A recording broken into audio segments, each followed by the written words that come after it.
How's it going, ladies and gentlemen? Welcome back to another video on the channel, and welcome back to another video in the 5 things I love and hate series. This one we still have the BMW 1 Series 118i in its M Sport pack, as you can see, and we are going to go into the 5 things I've loved while having this car. I have done the 5 things I hate video, so if you want to go catch that one, give that a watch, see how the things I love compares to the things I hate.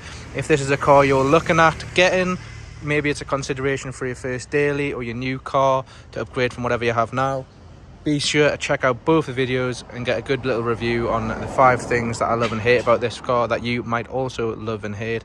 So we'll start with this one and get into the 5 things that I love about this BMW 1 Series. So if you're a frequent viewer of the channel or the 5 things I love and hate series, you would know we would usually start with something aesthetic about the car that I love. But in this one, we're going to do things a little bit differently. We're actually going to jump into and say the storage on this one surprised us. If you look at the back of the car like that, so that back rear quarter, you wouldn't think there's actually that much room in the car. You come round to the boot, you open it up, and as you can see, there's actually plenty of storage in the back of this 1 Series. That is a massive bag I've got in there, I won't lie. It's got loads of my work kit in and different things. But you look in the back of there, you've actually got a massive boot, to be fair. It's not small whatsoever for a hatchback, and one that's a sporty hatchback as well. You could easily fit a few suitcases in there, overnight bags, definitely do your weekly shop. You also have obviously the handles and hooks on the inside there. You got some tether points. You got a little storage here for your puncture repair kit or whatever else you might store in there. Yeah, you've got plenty room in the back of this BMW. Throwing the bag back in, as you can see, I can just squeeze it in, put it all the way to one side, I suppose.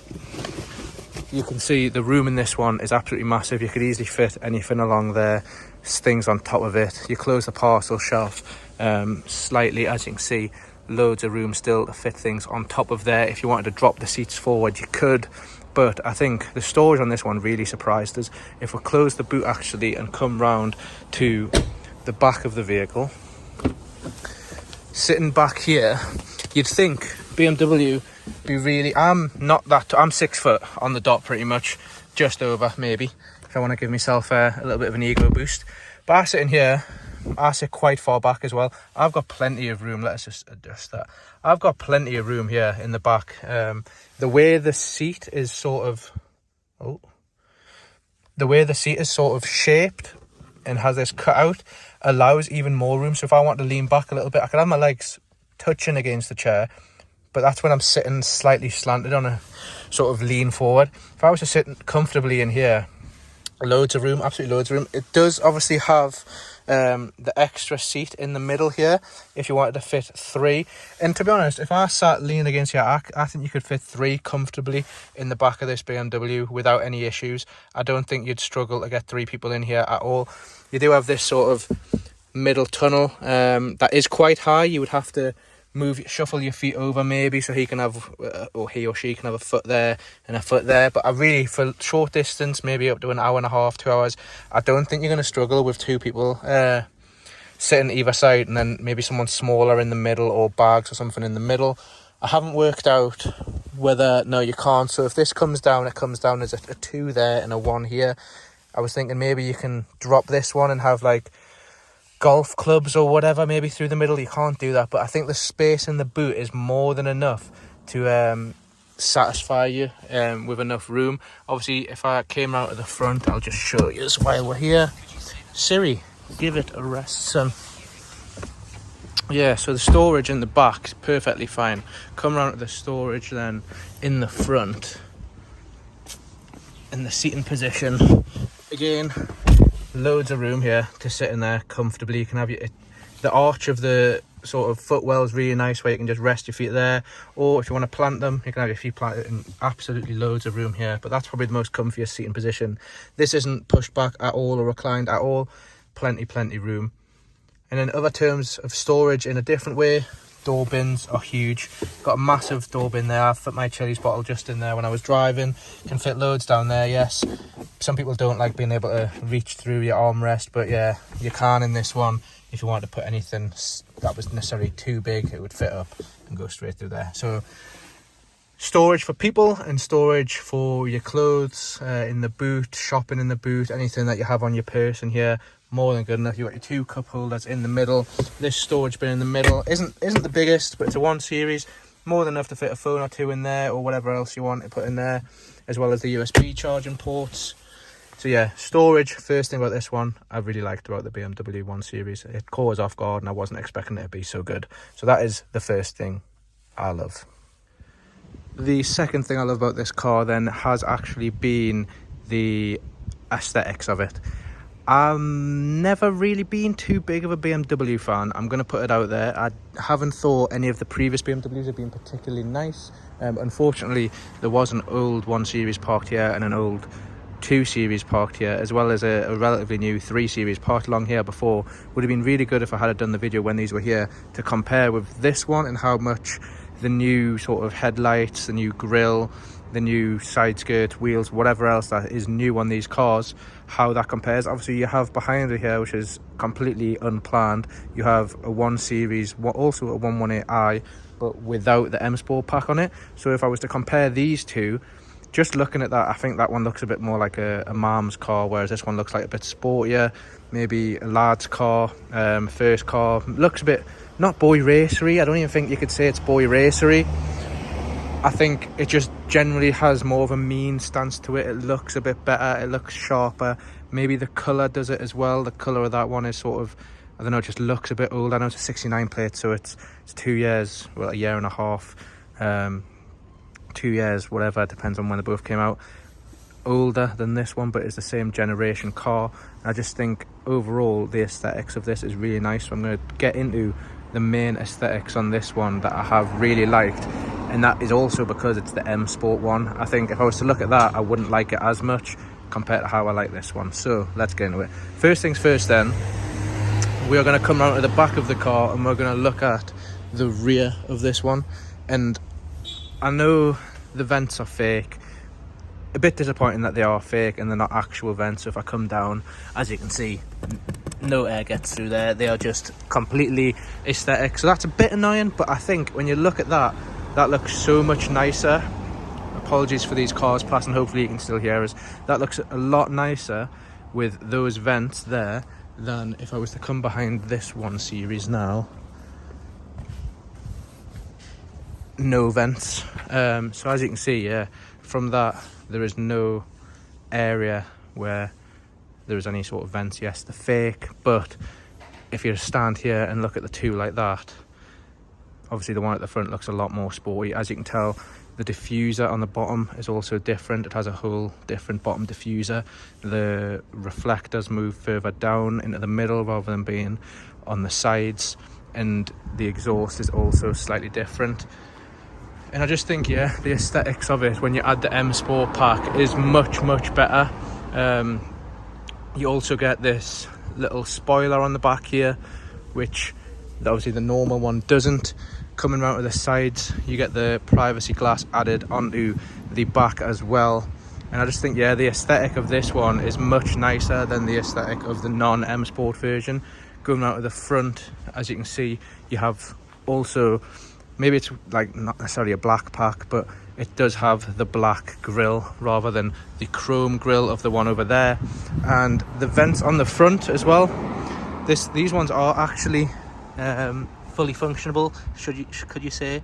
As you can see the curb through there, so the vents on this one do actually work and they do let air flow through. But yeah, the aesthetics of this car I really have liked compared to normal BMWs, and it's been quite good to see the non-M Sport version behind it, so you could get a comparison. Sticking with the aesthetics of this one then, it is actually going to include the alloys on this one and the M Sport brakes. So as you can see, the brake pads on this one also gets the blue highlights and the M Sport logo painted on or stickered on, I can't tell what that is. And yeah, I just think they look so much better than the standard alloys.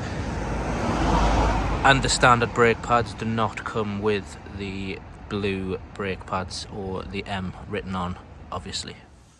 Third thing I have loved about this BMW is actually the infotainment system. If you look at this is so dusty, apologies for that. It is actually the infotainment system on this one. Obviously I use Apple CarPlay, But when I first set this up and I was scrolling through and having a look, this is so responsive. I know everyone says iDrive's really good, and I never really experienced it myself, but this is actually such a good display. Everything's super responsive. You got Spotify built in, Bluetooth audio, screen mirroring from your phone. You got your mobile devices. You can personalize this menu as well. And this is just super responsive. You've got all your communications there as well. If you want to touch screen it, you can. The touch screen is so responsive. I've never touched it and it hasn't worked like in some other models or some other manufacturers' cars. If you don't want to use the touch screen and you're driving and you can't look away from the road, you also have this turn dial here, which, as you can see, works through that. You can obviously have your shortcut buttons. So you've got media, home, maps, communications, nav, and the internet, or your apps, should I say. You got your back and you got your options settings. So yeah, the iDrive on this has actually been spot on. Obviously I hook it up to CarPlay straight away, so that's all I ever use. But if you didn't have CarPlay or Android Auto and you just literally wanted to connect your phone via Bluetooth and use iDrive, this is absolutely spot on. Not had a single problem with it, and the nav on here is actually really good as well. Just to add to that, when you do have CarPlay in, and I've never experienced it on any other car, whether that be the Mercedes that I've had, the Range Rover, the Audi, other cars that I've drove, if I have CarPlay on this screen and I have maps open, never ever ever does that then translate onto your cockpit. In this BMW it does. So if I was to start the engine up, as you can see, maps comes on. When that disappears, the map will appear. And I've never had it integrate together, so I've never seen CarPlay's maps and where I have it set to go as my destination show up on the cockpit, but it does in this car, and I was really shocked to see that. But it's also something that's really good. So in the Range Rover, if I have maps on CarPlay and I'm going, say, set to my home destination, it'll show on there on the left screen in the Range Rover, but it won't show on the maps behind my cockpit unless I put that sort of destination into the car itself, in the car's entertainment and navigation system. Then it'll go on there. But that's just, what's the point in doing it twice when BMW lets you do it on CarPlay and it goes straight onto there? So iDrive and that second thing that I've mentioned about maps integrating onto the cockpit, absolutely spot on. Loved that. And not only does it change on the cockpit, as you can see, it's added the blue highlight to there. Change it to comfort and you'll see this changes standard, then go back, it'll change to the orangey, change it into sport, back, and it becomes more of a red colour, and it all changes the cockpit for you. Obviously the throttle response changes in sport, eco, comfort, whatever you want. But yeah, so to add to all that, as you can see on the right hand side, it says auto hold. If you come down here, you can turn auto hold on or off. So if you're on a slight incline and you've stopped at a traffic light and you don't want to put the handbrake on, auto hold will hold the car. This also comes with lane keep assist, which I found really good in this car. Other cars really don't pull you back into lane, they kind of just wiggle the steering wheel, whereas this one does actually pull you back into the lane, and it really does get you back into the center of the road. It also has the display for what's it called, distance between cars. So if you're getting a bit too close to a car, it'll bring up a red box of a car here, a red little logo of a car saying you're getting too close to the car in front. And it also has your anti-collision sort of tech as well. I haven't experienced it in this one, but I know it does have it, where if you're not really responsive and the vehicle thinks you're going to crash, it'll brake for you, and that really does help sort of everyone really. If you're getting tired or whatever like that and you're getting a bit complacent with your driving, you will be saved by that. So the tech in this one, whether it be the touch screen, the digital cockpit, or actually the driving assistances, they are top notch in this one series. There we have it, ladies and gentlemen. That is the 5 things I love about this BMW 1 Series. The observant ones of you will see we have actually quickly moved location. Surprisingly, I was parked up doing that video and Thames Water decided they were going to start ripping up the road and I had to move the car.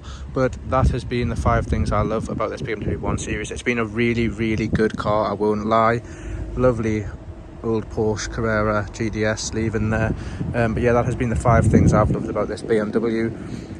to be honest, I think this would be a really good first car for someone. I know it's a bit on the pricey side of 30 grand, so it's probably more like someone's brand new daily rather than a first car, but I can't fault it at all. I know the 5 things I hate video has came out, and you will see the 5 things that I haven't liked on this car, but they're not massive. They're really not massive. They're not too big of issues, and the 5 things I love about this probably do outweigh the 5 things I've hated about it.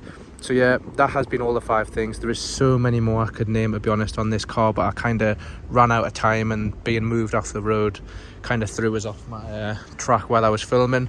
But there we have it. If you've liked this one, please drop it a like, drop a comment, let us know what you think. If you've got a 1 Series and you love it, let us know.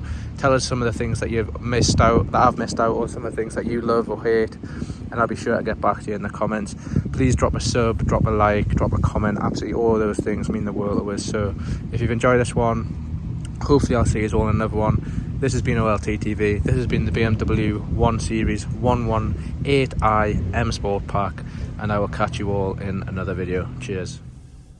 Just to add one thing I forgot to mention, I really don't know how I didn't remember this, that I really hate about this car, is it has no flappy paddles. So it pretty much is as automatic as it comes. There's no option to put it into a manual. I know you can do that and then knock it forward and back if you want to do it like that, and that makes it your sort of manual gearbox for going up and down gears, but there is no actual flappy paddles on this car, and I find flappy paddles so much more fun than knocking the gears up and down. So that is something I forgot about, and something I'm going to add in at the very end of this video to be one of the things I hate about this car. But yeah, no flappy paddles on technically an M Sport car kind of removes the sporty feel for me. Even if they weren't very big, or they were quite small, or they didn't look sporty, having flappy paddles just adds that sporty feel and that sporty sort of drive and aspect to it, and without them I just think it loses that. Yes, it's got the manual up and down like I've shown, but without the flappy paddles I just think this car missed a trick. So that is a little addition in there for you.